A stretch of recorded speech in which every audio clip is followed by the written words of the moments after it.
We're going to be in Psalm 90 tonight. So if you have your Bibles, you can turn there. And this is a psalm that truly became very impactful as in the spring of 2020 in my own life and just thinking through things. Psalm 90 and Psalm 91 both became psalms that I kind of end up going back to on numerous different occasions and find just some solace in them and encouragement in them. And especially as it begins in Psalm 90 with this, Lord, you have been our dwelling place, this the satisfaction in Him, and then it later talks about teaching us to number our days, and there's an encouraging psalm in this. But do you believe that a life can be lived with great purpose and fulfillment, or it can be lived as a great waste and emptiness? What differentiates the two? Could a person who's had great success in life still have a life that's been a waste? Could someone who is maybe not well known and maybe hasn't had the label of success in certain areas that maybe business or whatever or achievements still have a life that has been a great success and full to the Lord? I think we would all say yes, we would recognize that there is that difference. And we know the answer to those questions. It is possible to live such a life. And I want us to understand that that's obviously what we're driving at, but nobody can determine for you the value and the success of your life. That is truly between you and God as you obediently serve and live for Him. And people can evaluate and look at different things in your life and make some determinations, but it's truly as we are obedient to the Lord in that. And I've been in and led, been a part of and led many different funeral services, and it's definitely a time in which people consider death and the purpose and the fulfillment of life. And as you think about death, whether it be the death of others or those are times that cause us to even to consider our own death and the finality of things, it makes us wrestle with the question, how can my fleeting life have purpose or value? What is it that determines the purpose and value of life? What makes life significant and worthwhile? And it seems that if we were to evaluate that question, there would only be two possible answers for us to consider. One would be that of the naturalist or the hedonist type of a mindset that had the idea of eat, drink, and be merry, for tomorrow we die. Like this life is all you get out of it, and so live it up for this. And so life is about pleasing self, and it's that vein. But that's flawed if there is a resurrection from the dead. That's flawed if there is eternal life out beyond this life. And so the other view, which takes this fact into account, is a view of the Bible that we must be linked vitally to our eternal God, who gives then purpose to our life, who gives fulfillment to our life, and allows our fleeting lives to have significance. Well, that's where we're going to be at in Psalm 90, and kind of analyzing that from an interesting perspective, because the author of this, as it tells us, after it tells us this is the first of book 4 of the Psalms, it tells us that this is a prayer of Moses, the man of God. This would make this the oldest of the Psalms, and it's widely received and believed that this psalm was written after the people of Israel had come out of Egypt, were heading towards the promised land, and they spied out the land from Kadesh Barnea. And Joshua and Caleb were the only 2 out of the 12 that came back and said, yes, it is a great land, and we can take it. I know there's giants and there's walled cities, and we can take it. But everybody followed the other 10 that said, no, we can't do it. This is an impossible task, and we can't make it. And then God, because of their unbelief, because they would not go up, they would not be obedient, God determined that that generation would wander in the wilderness until every one of that generation from the age of 20 and older would die. And it's believed that Moses writes this psalm pondering all of that, looking in that situation, the wilderness wanderings, and is writing from that perspective in that really what is the longest funeral march over those 40 years. And so Moses, in essence, then during those years was a man surrounded by death. He led Israel out of bondage in Egypt and takes him to that place, and there would be a constant flow of people dying around him. Even Moses died. Only Joshua and Caleb lived into the promised land. And if God's judgment applied to everyone 20 and older when they came out of Egypt, then over really 1.2 million men and women died during those 40 years. There would have been a lot of graves, and a lot of time to ponder over, what is it about life that gives its fulfillment? What is it about life that gives a satisfaction, that is a life that is purposeful? You know, we want to live a life that is purposeful so that when we are prepared to die, we know, man, I have lived as God desired me to live. I've accomplished doing whatever He wanted me to do. And it isn't determined, that value isn't determined by what other people's determination is. Have I been obedient to what God determined me to do? And so, again, as he meditates on this and answers the question, how can this fleeting life have meaning and value? And so as he reflects on these thoughts and meditates on this, really this is a prayer.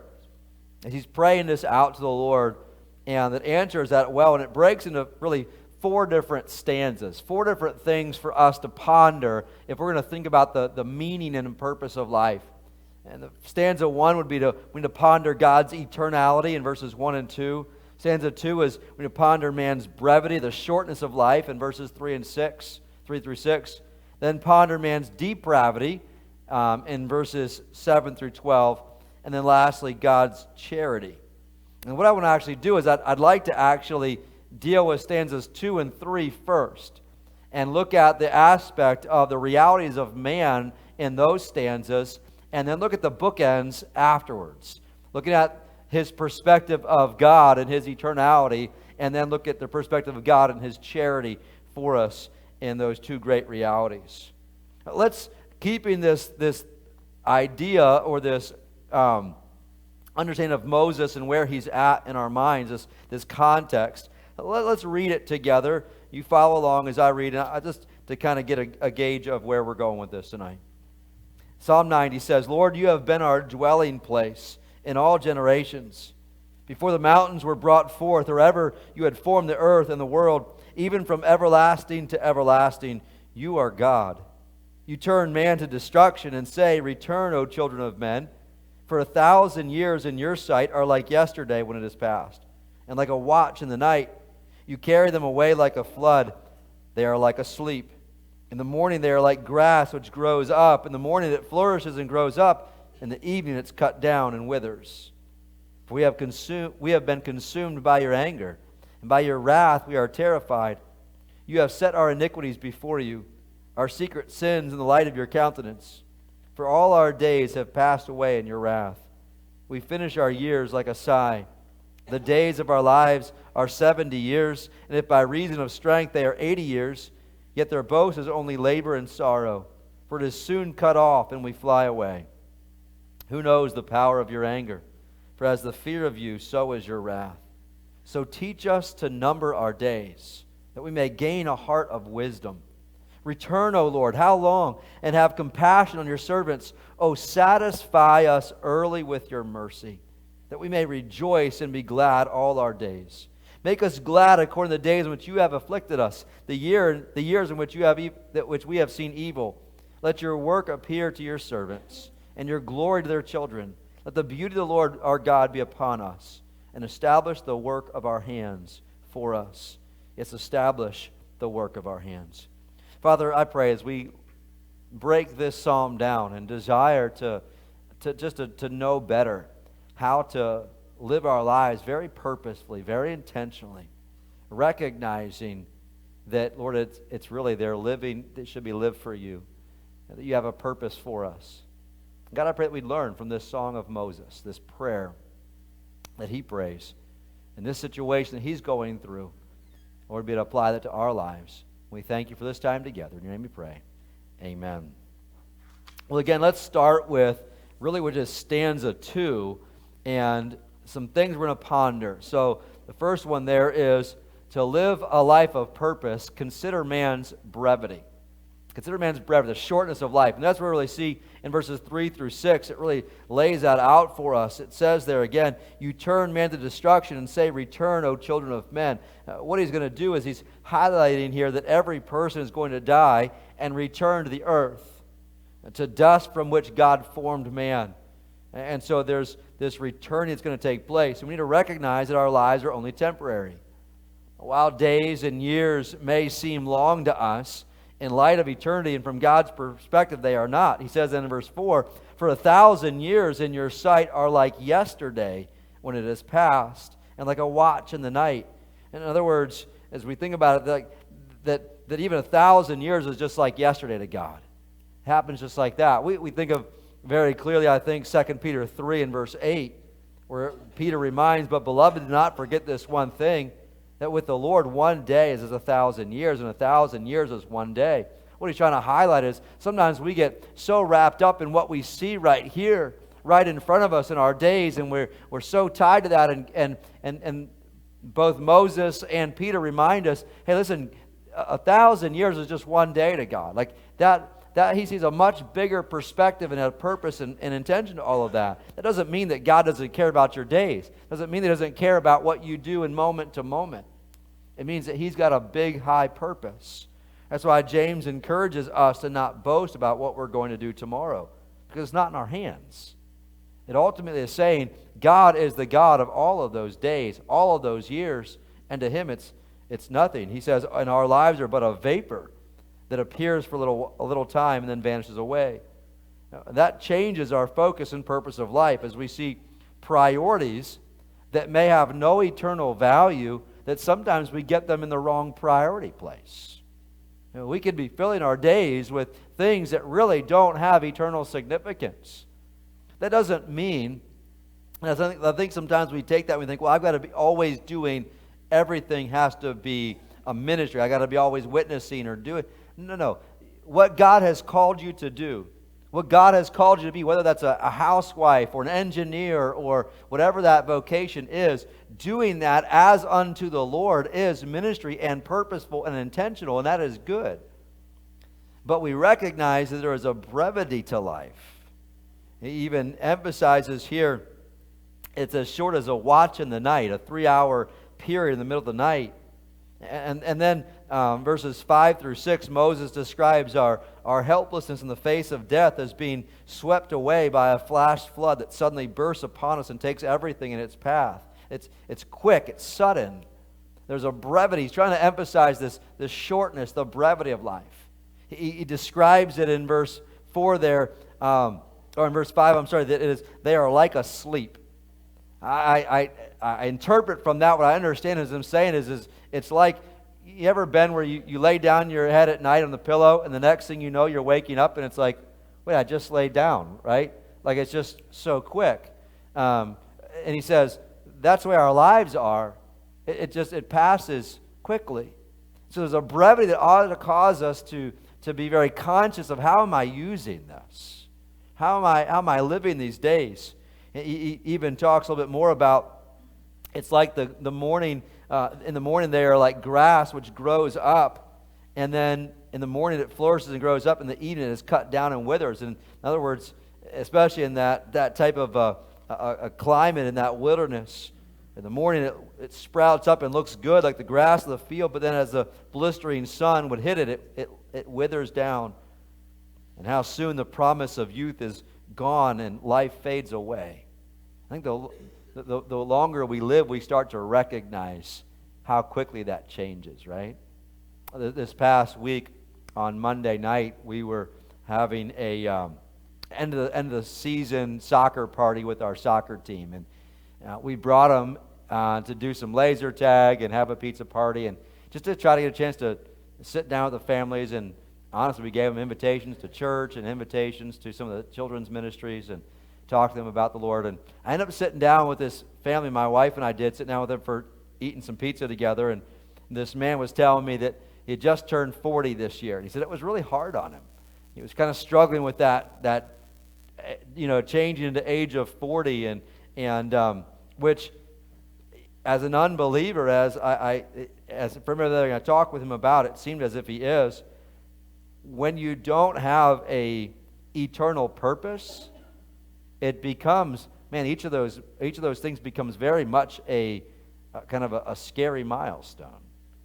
It becomes, well, what else do I have? I'm trying to get all I can get out of this life, and it's passing very quickly, and it's moving. I can't get a hold on this.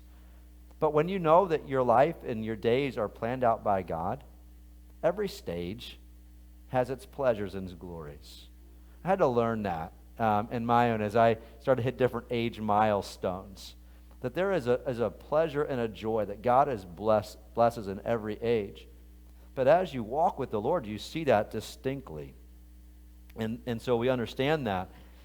But they also understand that things can change quickly. We're not guaranteed tomorrow. We're not guaranteed the next day, and so we want to live very intentional with every day that God does give us. I've had different students that we've had that their life was cut short, that they thought they would have years of life ahead of them. And I had a young man that was the son of one of our youth leaders. And I remember I was walking into a meeting, and got a call from the dad, and he said, "Hey, I just want you to know that Tyler just passed away." And he was 21 years of age, 22 years of age.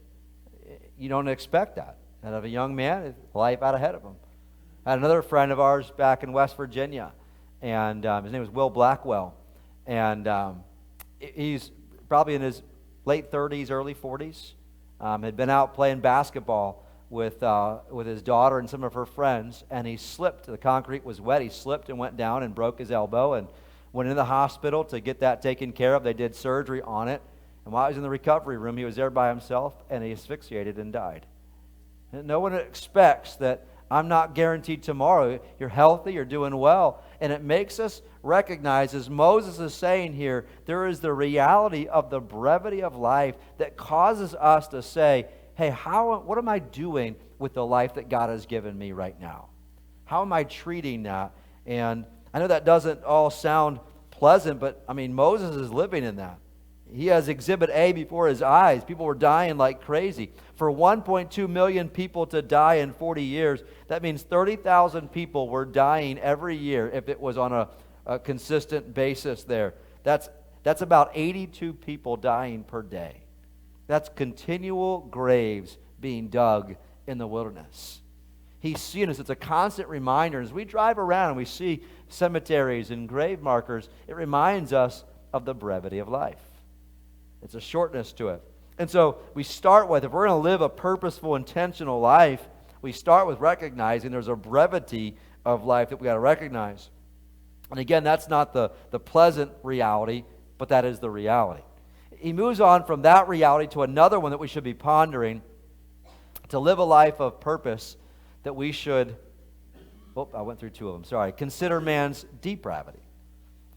And what he's doing there in verses 7 through 12, he's talking about, and again, if you take it into the perspective of the context of them wandering after Kadesh Barnea and really God's chastening because of that, because of their sin of unbelief, it is only increasing the reality of death.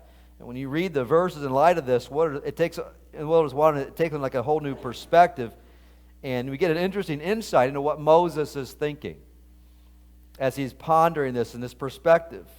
And he says in verse 9, he says, "For all our days have passed away in your wrath, and we finish our years like a sigh." Literally, this is that it's like a meditation or a thought. The King James translates that is, we finish our years as a tale that is told. In other words, our lives are lessons visibly seen and pondered by others in the next generation. What a consideration of what a legacy that we are leaving behind. And then he says in verse 10, "The days of our lives are 70 years, and if by reason of strength they are 80 years, yet their boast is only labor and sorrow."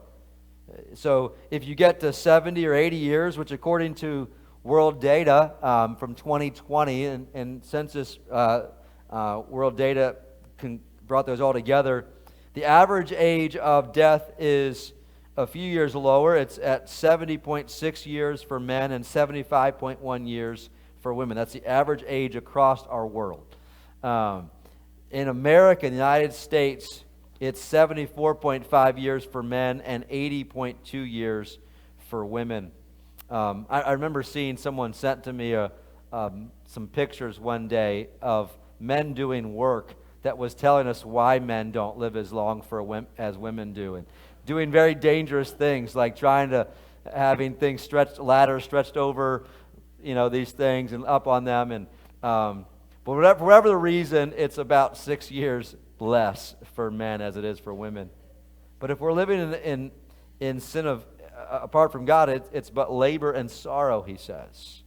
And so then in verse 12, he reflects on all this about God's wrath towards sin and towards their unbelief, because they were living based upon their own abilities, living for their own purposes, their own intentions, and not trusting God.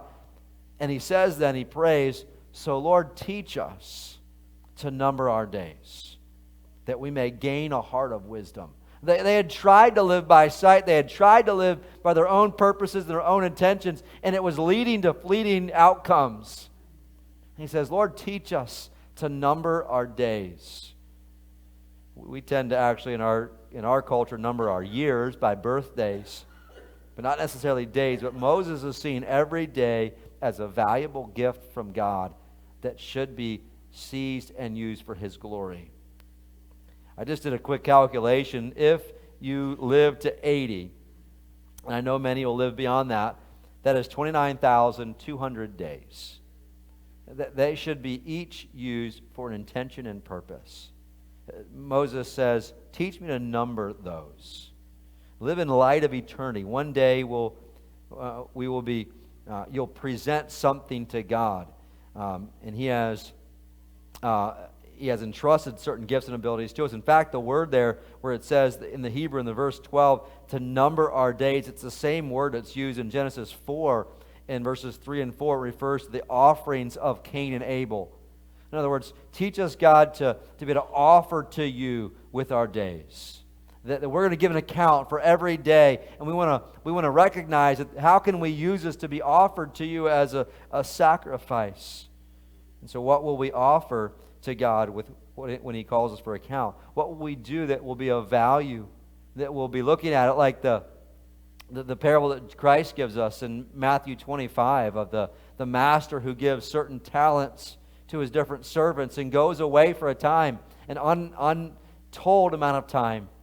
He's going to come back and reconcile, and he says, use this. Use this for the expansion of the kingdom. Use this for my good. And how would they use that investment? You know, God's given us each different gifts, different abilities for His service. And teach us to number. Teach us to see those as opportunities, each day as an opportunity to serve God. How can I serve God to give it to Him? And that's where we ought to start each day. God, this day is yours. Teach me to number that. So then what's the result? That we may gain a heart of wisdom. The fool has said in his heart, there is no God, right? It's a foolish thing to live each day in absence of thinking about God, of how I might offer this to God. That's a heart of foolishness. It's the fool who says, I don't need to depend upon God. I can do it by my own strength. It was foolish for them in unbelief to say, no, we don't believe God can give us this promised land. Even though they had brought them out of Egypt, crossed through the Red Sea, seen manna come down from heaven, and seen water come out of the rock, and had seen God hand over and over again on their lives.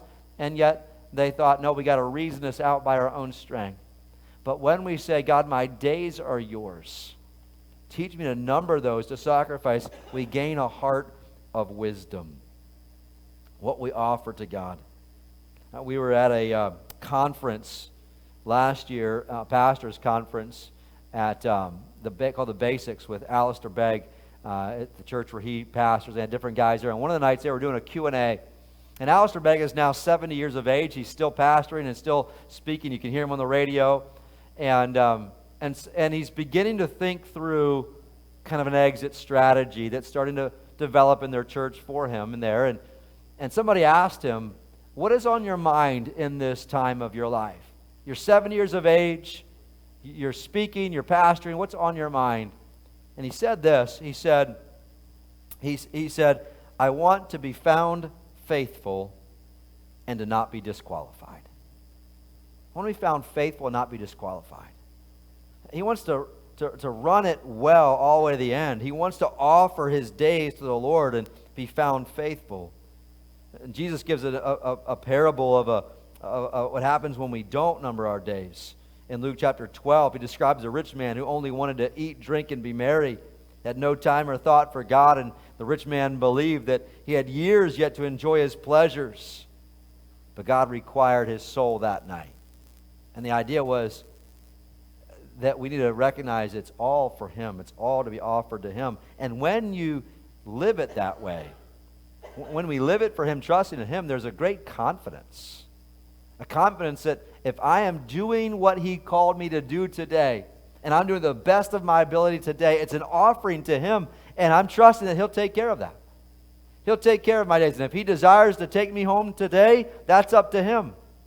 I love the story. We know that the name Stonewall Jackson. Thomas Jackson is his name, and even actually in the video, Gods and Generals, a Civil War motion video, they were describing General Thomas Jackson, and they didn't try to hide his Christianity.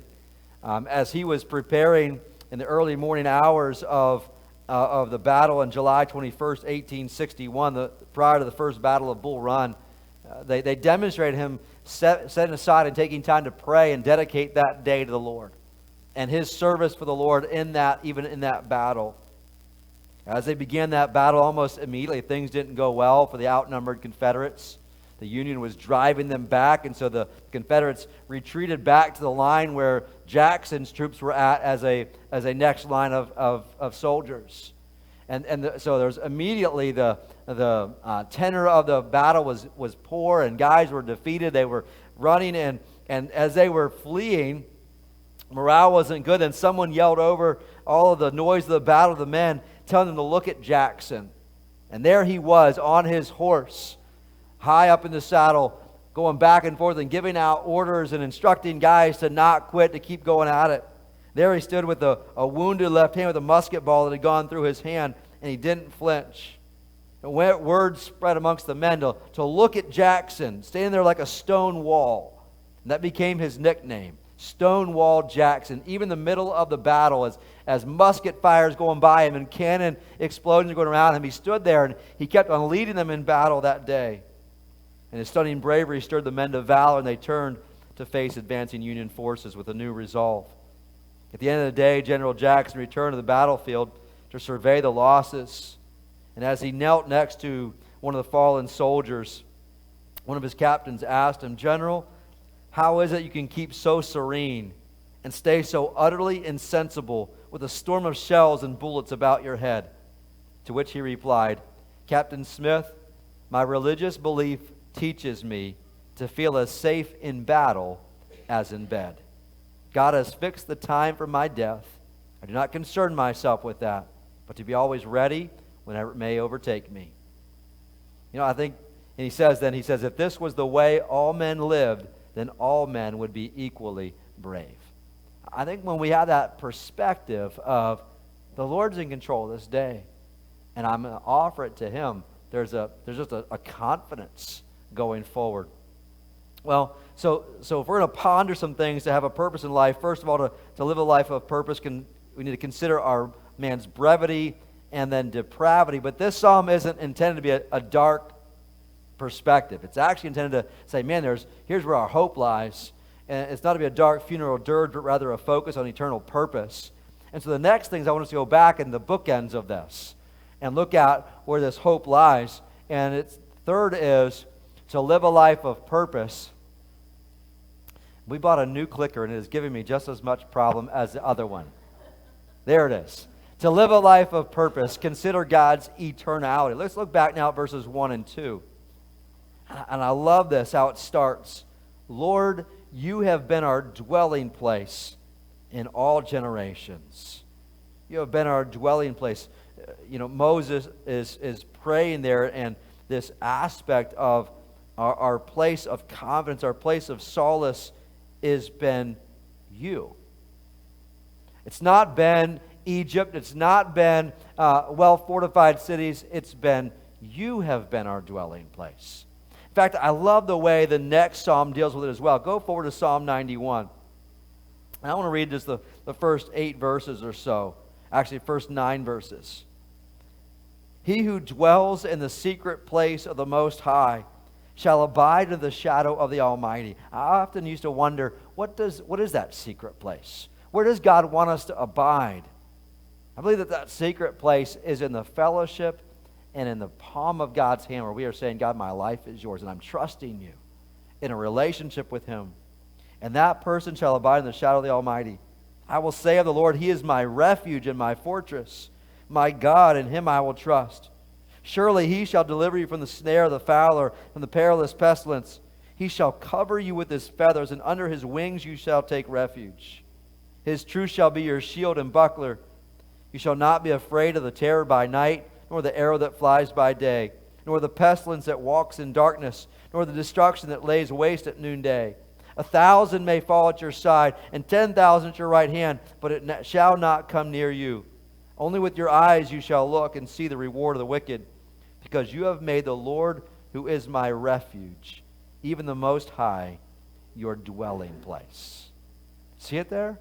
It's the same word there, that dwelling place. And he pictures it like coming underneath of, you ever seen a mother bird who puts her feathers over her chicks, protects them? She's going to do everything she can to protect her young from the elements, from other birds, from other animals that might try to get to them, and she's going to cover them with her wings. And the psalmist in Psalm 91 says, Lord, you have covered me with your feathers, and under your wings I take refuge. Why? Because you're my dwelling place. I dwell in the secret place of the Most High. I am confident that nothing's going to get to me without your divine allowance. Not one thing comes into our lives when we are dwelling in that place with God that he does not allow. And then you begin to consider then, as we go back to Psalm 90, Lord, you have been our dwelling place in all generations. You start to consider, well, who is this God that's protecting us? Who is this God that is providing for us and is our place of refuge? It's not that he is providing for us a place of refuge in something different. Do you get it? Do you see it there? He is the place of refuge. And then what it describes for us is his attributes. Before the mountains were brought forth, or ever you had formed the earth and the world, even from everlasting to everlasting, you are God. There it is, that God is eternal. He's the one who from everlasting to everlasting has always been God. And he's in control of our days. He existed before anything else. 1 Timothy 6:16 tells us that God is the only one who has immortality. And so he created all things. We see it there. For the mountains were brought forth, or ever you had formed the earth and the world. That he's the one who created all of that. John 1:3 says, all things were created through him, and apart from him was not one thing made that was made. Colossians 1:16, because of him everything was created in heaven and on earth, and visible and invisible, whether thrones or dominions or rulers or authorities, all things have been created through him and for him. Job, when he was struggling with the purpose of his life, and he was saying, it would have been better for me to have not even been born, and he's kind of struggling with this. God reminds him that he's in control. He's the one who created all things. God knows the score of the game of life because he created the game, he created the life, he created the ball, the bat, every player. He's in control of all things. He controls the choices. He controls the choices of world leaders. Proverbs 21:1, the king's heart is in the hand of the Lord. Like the rivers of water, he turns it wherever he wishes. He controls the course of human events. Psalm 33:9-11, for he spake and it was done. He commanded and it stood fast. The Lord brings the counsel of the nations to nothing. He makes the plans of the peoples of no effect. The counsel of the Lord stands forever, the plans of his heart to all generations. What we see is in Scripture, as Moses understood, is, man, our God is a perfect dwelling place. He's eternal. He's the creator. He's the sustainer. He's the designer. It's all underneath of him. And not only is God in that big general macro perspective caring for us and has a desire for us, but it's individualized. That's what's so great about it, as we see even in John chapter 10, that my sheep hear my voice, and I know them, and they follow me. He knows them and calls us by name. God has an individual and perfect plan for every one of us. Think about Moses in this perspective. Moses, who spent years in the wilderness, spent years in Egypt, spent years back in the wilderness, all those things in his life. And he recognizes, God, you have become my dwelling place. I have found through all these years, it's you. There's where life has purpose and meaning and strength. And so to live a life of purpose, consider God's eternality. And then lastly, to live a life of purpose, consider God's charity. The last part of the psalm, verses 13 to the end, he says, "Return, O Lord, how long? And have compassion on your servants. O satisfy us early with your mercy, that we may rejoice and be glad all our days." I love that prayer. "O satisfy us early with your mercy." That word there, as he praises, that word early can literally be translated, this phrase can literally be translated, satisfy us in the morning with your loving kindness. Satisfy us with you, O God. Satisfy us in the first thing in the morning. We start our day with the perspective of you and the pleasure of walking with you. Satisfy me early. Satisfy me in the morning. You know, one of the great practices that I have enjoyed over the years and have grown more and more into is to start my morning with just talking with the Lord, even sometimes before I get out of bed. Just talking with the Lord and starting that day out with fellowship with Him, so that the day starts in the right perspective. And as that perspective that He is a good God, and He's going to direct my day, that it'll drive the rest of the day. And the psalm finishes with a repeated phrase at the end of it in verse 17, "And establish the work of our hands for us." Yes, establish the work of our hands. We see it flowing through now as it comes to fruition, or the completion of the psalm, as he's saying, I want my life to have purpose and direction, so establish the work of our hands for us. God, direct that. And he seeks that purpose-led in productivity. There has never been a person who has walked with God and reached any age and looked back on life, no matter how filled with trials, and said, I wish I hadn't lived this way. There is a purpose and a satisfaction. A person who has known God's joy and peace is a satisfied person. And there's really a lot in this psalm that we could meditate on, and really just, you could take a couple of these phrases, and there's been three that have kind of been on my mind as I've been preparing for this psalm that have just gripped me. I kind of highlighted them, but I just want to kind of lay these three out one more time in conclusion, and can encourage you to meditate on these three truths. One, again, is to meditate on the fact that God is our dwelling place, our place of satisfaction and safety and joy. It isn't in anything else.